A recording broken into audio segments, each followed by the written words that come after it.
want to do a few examples with trig values in a given specified quadrant. For example, cosine of theta is equal to minus 12/13 where the angle is in quadrant 2. And what are the other 6 trigonometric values?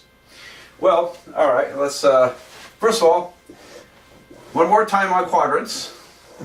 On the xy plane, first quadrant is where everything is positive. It goes counterclockwise, quadrant 2, 3, and 4. All right, so 1, 2, 3, 4 in Roman numerals. Those are the quadrants. So this problem, my angle is over here in the second quadrant. Well, what does that look like? Let's see what it looks like. And because this is close to -1, isn't it? Now, unit circle.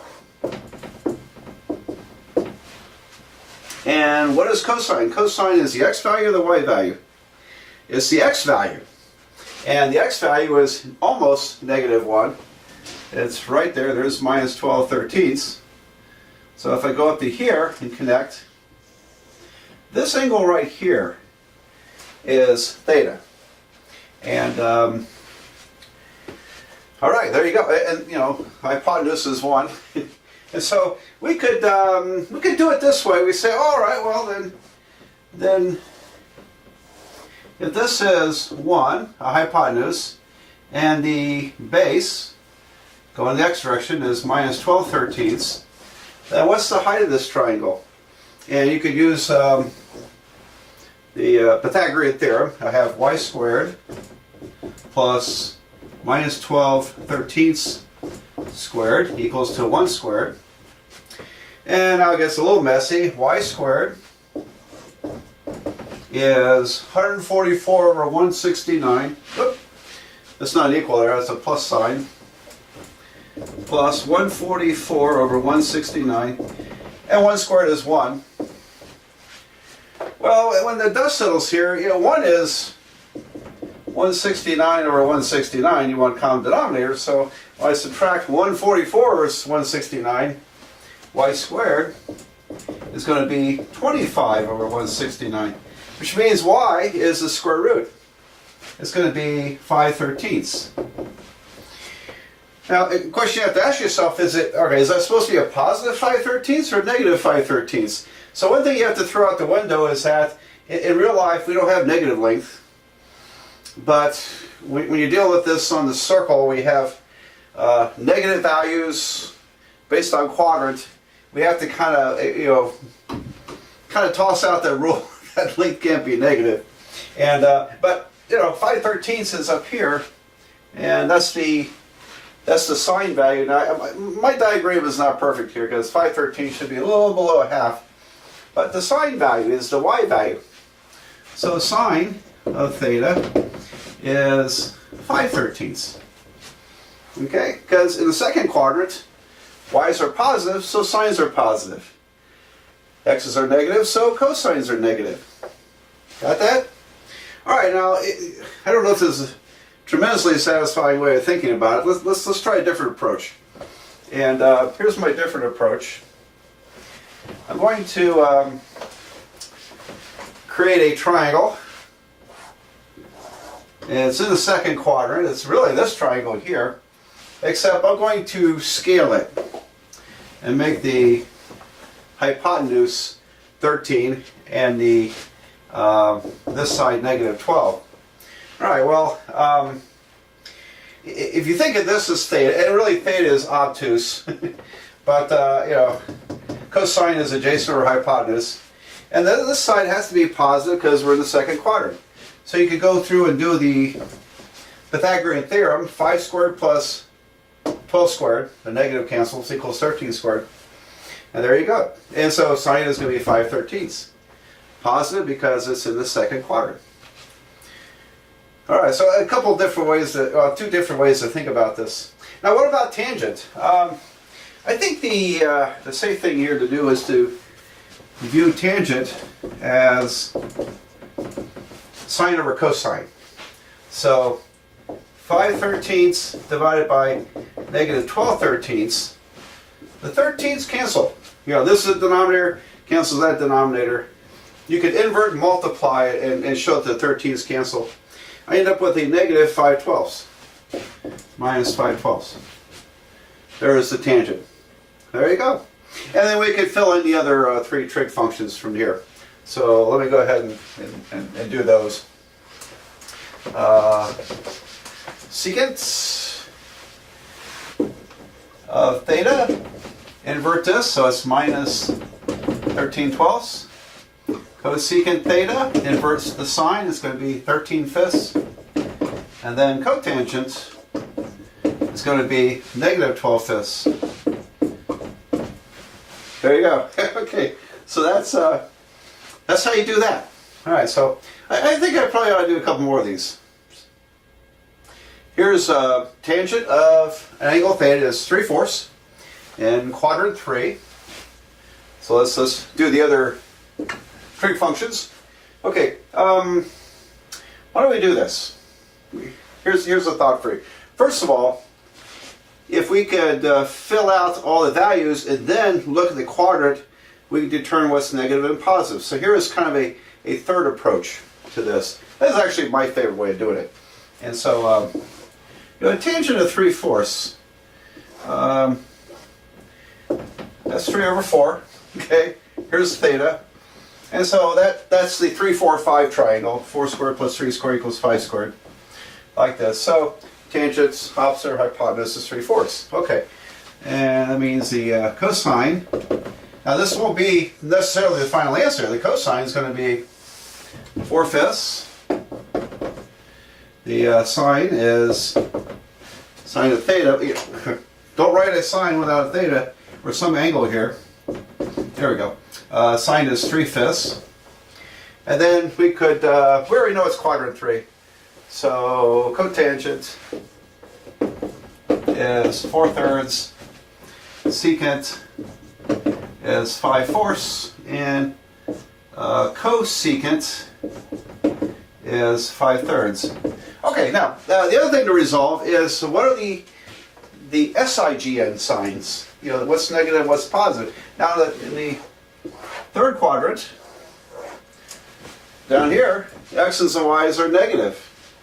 And this really is a line with a slope of 3/4, which is a little bit gentle, kind of like this. So my real angle theta is larger than 180 degrees. It would not fit in a triangle.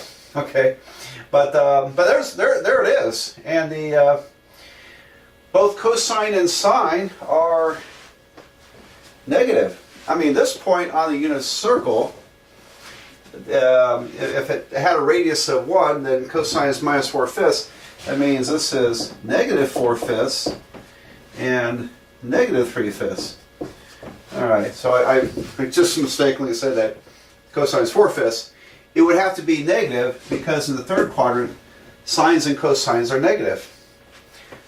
And secant and cosecant have the same SIGN sign. They're both negative. And then tangent and cotangent have the same SIGN sign. So there you go. So this approach allows us to look at a conventional triangle and then figure out what's negative, what's positive by thinking about the quadrant. So you got a couple ways you can do these, and I'll do a couple more. In this example, I have a cosecant of an angle is minus 5/2, and it's over in quadrant 4, so it's in the bottom right, southeast corner of the XY plane. All right, so why don't we try it this way? Okay, so I have this triangle, and this was theta, and this is well, if cosecant is minus 5/2, then the sine theta would be negative 2/5, wouldn't it? All right, so minus 2/5. And why don't we do it this way? I'm going to do it my favorite way. All right, so minus 2/5. Rather than use exactly the unit circle, this will be a circle with radius 5. In other words, hypotenuse is 5. And so sine is negative 2/5. Cosecant is 5/-2. How long is that side? Well, okay, it's I think it's the square root of 21. Does that work? Okay, so if I square this and add 2 squared, or negative 2 squared, well, I get 5 squared. That's going to give 21 plus 4 equals 25. It works, doesn't it? So the base of this triangle is the square root of 21. Now, we haven't quite settled whether that's going to be a negative square root of 21 or not. All right, but and here I put it kind of in the middle of things, haven't I? Okay, so I've got the cosine of theta. It'll be square root of 21 over 5. And got that? And tangent theta. Kind of drew that in the middle of things, didn't I? Tangent would be, it looks like it's minus 2 over square root of 21. Okay, opposite over adjacent. All right, now let's fill in the rest, and then we'll make sure we have the SIGN signs correct. All right, so there's sine, cosine, tangent. Cosecant, we already know. That's minus 5 halves. Secant will be 5 over the square root of 21. And then we could rationalize the denominator. Multiply top and bottom by the square root of 21. So 5 square roots of 21 over 21. And then cotangent.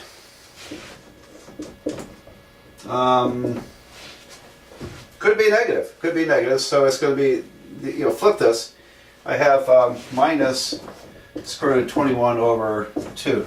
All right, now do I have the right SIGN signs? I think I do, actually, because in the fourth quadrant, here it is, cosines are positive because x's are positives. So cosine is positive, secant is positive, they always have the same SIGN sign. Sine, because cosecant was negative, sine has to be negative, and that's because down here the y values are negative. And finally, there's a slope. Any line cutting through the fourth quadrant has a negative slope, so tangent and cotangent must be negative. And then also you see sine divided by cosine. Keeping this positive, that's going to be negative. All right, so there's that one. I'll do another one or two of these because I think these take a little bit of practice to get the hang. To get the hang of it. I have cotangent theta is the square root of 11 over the square root of 7 in quadrant 3. And I just realized I don't have a rationalized denominator here. It's actually going to make this problem a little easier. We'll rationalize the denominators as we fill it out. But what's going on in quadrant 3? I think you should try this problem. Okay, by now, try this problem, pause the video, see if you can get all 6 trigonometric values. Okay, I assume you paused it and worked all this out, so let's see if we agree. Alright, so what's going on in quadrant 3? Quadrant 3, sine and cosine are both negative numbers. And tangent's positive. Tangent positive, so is cotangent. Great, great. So, but what do we have? We have a triangle where the, well, okay, let's go tangent theta. A little easier to relate to tangent than cotangent, probably for a lot of us, is the square root of 7 over the square root of 11. We just inverted it. And so this is my angle, it's not a 1. Okay, theta. Opposite over adjacent, like that. And finally, okay, well that's the right triangle. We need the hypotenuse. So the hypotenuse, I just call it H for hypotenuse. Square root of 11 squared plus the square root of 7 squared is going to be 11 plus 7, that's 18, is hypotenuse squared. So take the square root, the hypotenuse is going to be the square root of 18. Oh boy, okay, well we can simplify the square root of 18. That would be the square root of 9 times the square root of 2, or 3 square roots of 2. So I have my values figured out. Okay, this is 3 square roots of 2. And let's get the SIGN numbers and values here, because like we said, down here, x's are negative, y's are negative, so this is negative, and that's negative. So I have a, I'll do this in red so it stands out. Okay. When I go to figure this, I'm going to treat this as if it's a negative square root of 11 and negative square root of 7. Now, you know, if you had that ratio, the negatives would cancel, wouldn't it? All right, so now I think we're ready to fill everything out.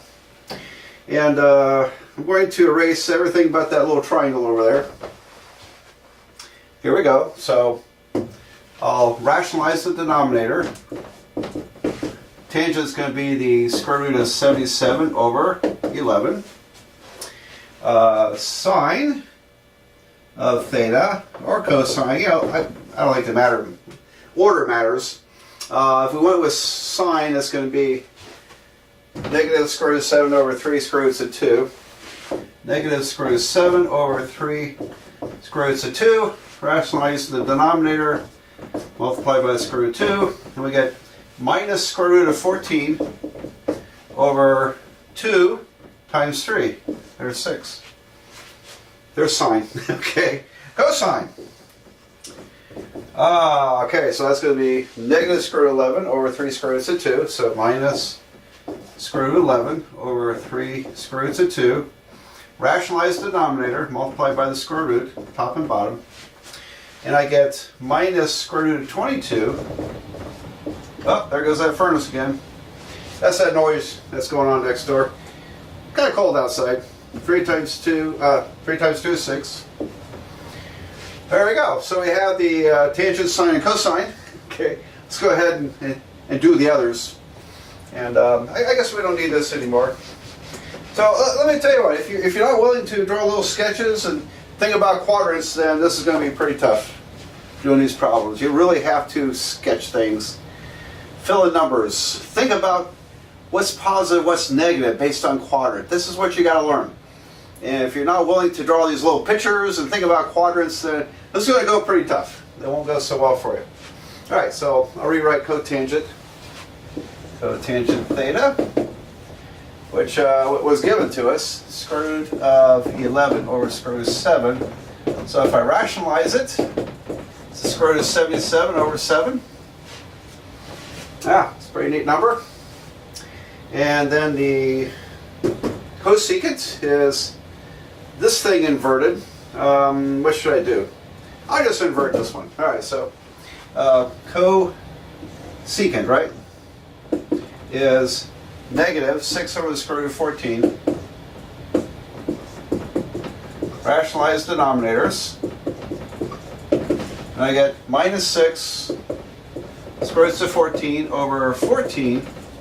And that reduces, because I can divide by 2. This will be 3/7.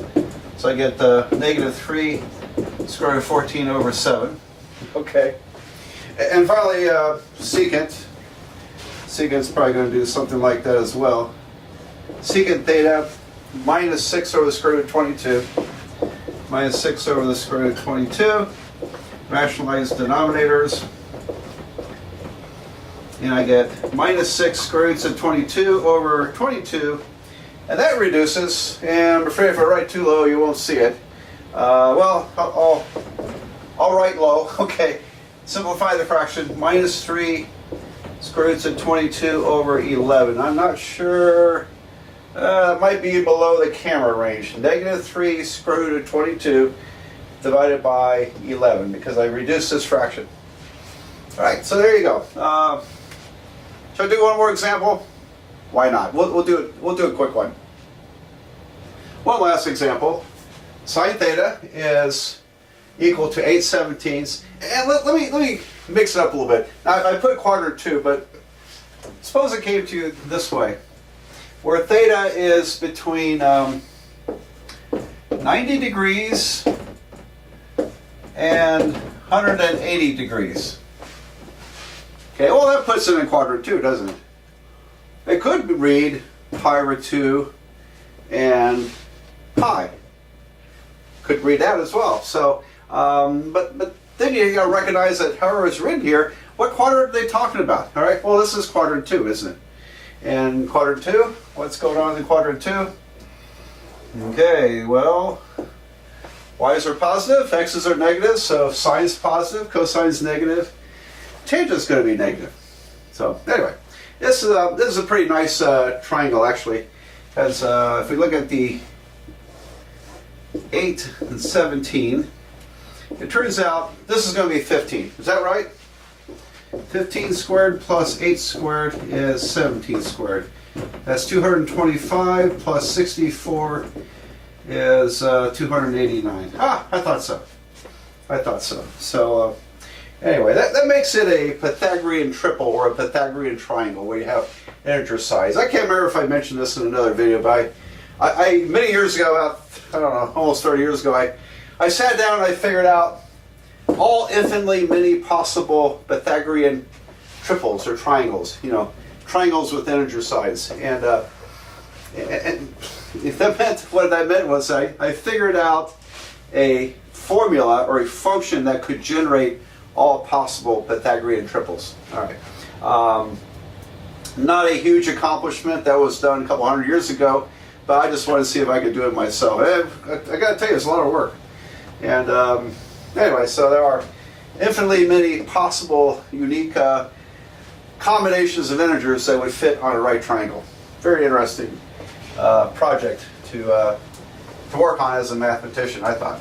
All right. Kind of proud of myself for doing that too. Okay, so back to work here, and I think I erased my triangle because I was yapping too much. All right, so theta, let's see, 8, 17, and 15.